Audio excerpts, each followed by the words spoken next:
friends, welcome to 65 Creations. இன்னைக்கு நம்ம தக்காளி தொக்கு எப்படி செய்யறதுன்னு பார்க்க போறோம். இது வந்து எனக்கு என் பாட்டி சொல்லி கொடுத்தது. ரொம்ப சிம்பிளா சீக்கிரமா செய்யலாம்னு சொல்லி கொடுத்தாங்க. நான் இன்னைக்கு அதை உங்களுக்கு ஷேர் பண்ண போறேன்.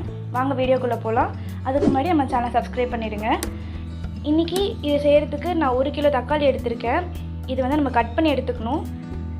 இது வந்து பூண்டு 2 பூண்டு வந்து உரிச்சு எடுத்து வச்சாச்சு. இதுவும் நம்ம சாப் பண்ணிக்க போறோம். இது வந்து ஆயில் 100 ml எடுத்துர்க்கேன். பெருங்காயத்தூள் 1 ஸ்பூன், இது பெருஞ்சீரகத்தூள், இதுவும் 1 ஸ்பூன் எடுத்துருக்கோம். நம்ம எடுத்து வச்சுருந்த தக்காளியும் பூண்டும் கட் பண்ணி எடுத்து வச்சாச்சு. இது வந்து மிளகாப்பொடி, இது நான் இன்றைக்கி 3 ஸ்பூன் எடுத்திருக்கேன். நீங்கள் உங்கள் காரம் இன்னும் வேணும்னா இன்னும் 1 ஸ்பூன் ஆட் பண்ணிக்கலாம். இப்போ நம்ம தக்காளி தொக்கு எப்படி செய்கிறதுன்னு ஸ்டார்ட் பண்ணிக்கலாம். ஃபஸ்ட்டு நம்ம இதுக்கு தேவையான எண்ணெய் ஊற்றிக்கலாம்.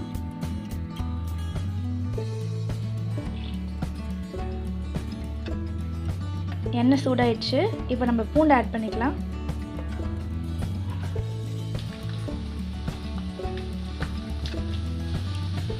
பூண்டு வதங்கிடுச்சு. இப்போ நம்ம பெருங்காயத்தூளும் பெருஞ்சீரகத்தூளும் ஆட் பண்ணிக்கலாம். பெருங்காயத்தூள் ஃபஸ்ட் ஆட் பண்ணுறேன். அடுத்து பெருஞ்சீரகத்தூள்,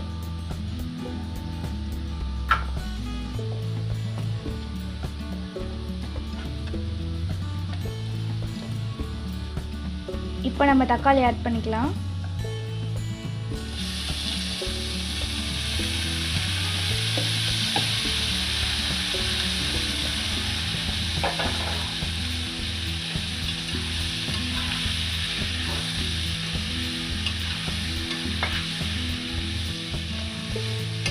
இது நல்லா வதங்கட்டும். ஒரு 2 மினிட்ஸ் கழிச்சு நம்ம மிளகா பொடியும் சால்ட்டும் ஆட் பண்ணி கொதிக்க விடலாம். தக்காளி கொதிக்க ஆரம்பிச்சிருச்சு. இப்போ நம்ம எடுத்து வச்சிருந்த சில்லி பவுடரும் சால்ட்டும் ஆட் பண்ணிக்கலாம்.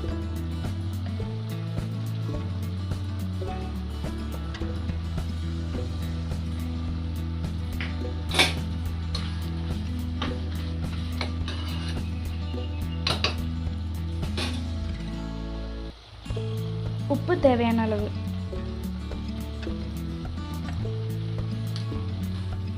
இதை நல்லா மிக்ஸ் பண்ணி விட்டு நல்லா கொதிக்க விடணும். இந்த டிஷ்க்கு எதுவுமே தண்ணி தேவையே கிடையாது. வெறும் இந்த தக்காளியோட ஜூஸ்லேயே இது நல்லா அது கொதித்து அந்த கரெக்டான டேஸ்ட்டுக்கு வந்துடும். இது நல்லா திக்காகட்டும். அது வரைக்கும் கொதிக்க விட்டுடலாம். தக்காளி தொக்கு நல்லா திக்காகிடுச்சு. எண்ணெய் மேலே வந்துடுச்சு. அவ்வளோதான், தக்காளி தொக்கு ரெடி. இது நம்ம பவுலில் போட்டு சர்வ் பண்ணிக்கலாம். சிம்பிள் டேஸ்டி தக்காளி தொக்கு ரெடி. இதை நீங்கள் இட்லி, தோசை, சப்பாத்தி, பூரி எல்லாத்துக்கும் சூப்பராக இருக்கும். நீங்களும் செஞ்சு பார்த்துட்டு எப்படி இருக்குன்னு கமெண்ட் பண்ணுங்கள்.